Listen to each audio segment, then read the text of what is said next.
கேரள கர்நாடக எல்லை வனப்பகுதியில் அமைந்துள்ள கபினி ஆற்றில் வெள்ளத்தில் தாய் மற்றும் குட்டி யானை தத்தளித்த காட்சிகள் சமூக வலைதளங்களில் வேகமாக பரவி வருகிறது. அந்த காட்சிகளை பார்க்கலாம்.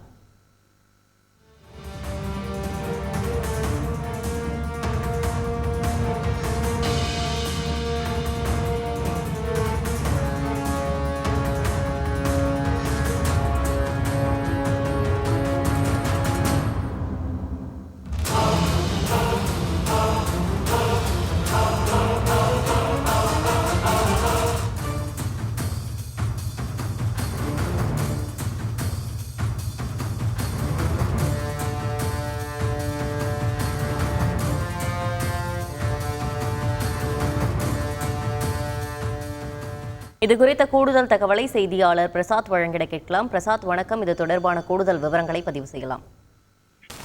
வணக்கம். கேரள மாநிலத்தில் வயநாடு மாவட்டம் என்பது கேரள கர்நாடக எல்லையில் அமைந்துள்ளது. இதை ஒட்டி இருக்கின்ற வனப்பகுதியானது தமிழ்நாடு, கேரள, கர்நாடக மாநிலத்தினுடைய ஏராளமான வனப்பகுதி அந்த பகுதி காணப்படுகிறது. இதனால் அடர்ந்த வனப்பகுதி என்பதால் இங்கு ஏராளமான வனவிலங்குகளும் உள்ளன. இந்த நிலையில் அந்த வனப்பகுதியில் உள்ள வழியாக கபினி ஆறு பாய்ந்து கொண்டிருக்கின்றது. இந்த ஆற்றினுடைய ஒரு கரையில் இருந்து மறுக்கரைக்கு செல்வதற்காக ஒரு தாய் யானையும் அதே போன்று அதனுடைய குட்டி யானையும் முயற்சித்தது. தற்போது கடந்த சில தினங்களாக பெய்து வருகின்ற கனமழை காரணமாக இந்த கபினி ஆற்றில் அதிக அளவில் வெள்ளம் பெருக்கெடுத்து பாய்ந்து கொண்டிருக்கின்றது. இந்த வெள்ளத்தை கடந்து மறுகரைக்கு செல்வதற்காக 2 யானைகளும் சென்று கொண்டிருந்தது. வெள்ளம் அதிகமாக சென்று கொண்டிருந்ததால் சிறிது தூரம் யானைகள் இழுத்து செல்லப்பட்டன.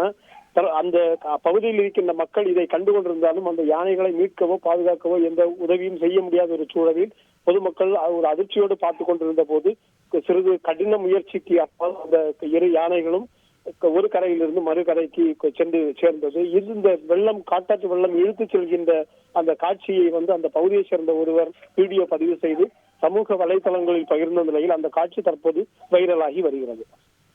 நன்றி பிரசாத். செய்திகளை உடனுக்குடன் தெரிந்து கொள்ள உடனே சப்ஸ்கிரைப் பண்ணுங்க.